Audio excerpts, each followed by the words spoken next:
અંકલેશ્વર સેવા સદન દ્વારા સેવા પખવાડિયાની ઉજવણી અંતર્ગત સ્વચ્છતા રેલીનું આયોજન કરવામાં આવ્યું હતું, જેમાં મોટી સંખ્યામાં નગરજનો જોડાયા હતા।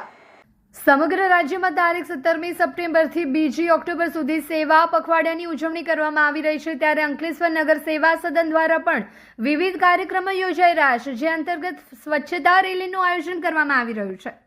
આ રેલી અંકલેશ્વરની જીનવાલા સ્કૂલ ખાતેથી નીકળી હતી અને વિવિધ વિસ્તારોમાં ફરી સંત ખેતેશ્વર સર્કલ ખાતે પૂર્ણ થઈ હતી। આ રેલીમાં નગરપાલિકાના કર્મચારી, શાળાના વિદ્યાર્થીઓ તેમજ નગરજનો મોટી સંખ્યામાં જોડાયા હતા અને સ્વચ્છતા અંગે જાગૃતિ લાવવા પ્રયાસ કર્યો હતો।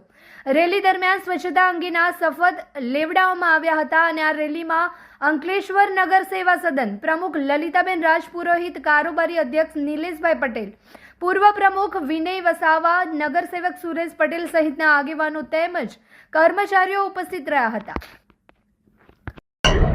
આજે પ્રધાનમંત્રી નરેન્દ્ર મોદીજીના બર્થડે 17 સપ્ટેમ્બરથી લઈને પખવાડિયા સેવા અંતર્ગત નગરપાલિકા દ્વારા સ્વચ્છતા રેલીનું આયોજન કરવામાં આવ્યું। આમાં સ્કૂલના વિદ્યાર્થીઓ જોડાયા, નગરપાલિકાના કર્મચારી, સંગઠનના હોદ્દેદારો, નગરપાલિકાના સભ્યશ્રીઓ જોડાયા હતા।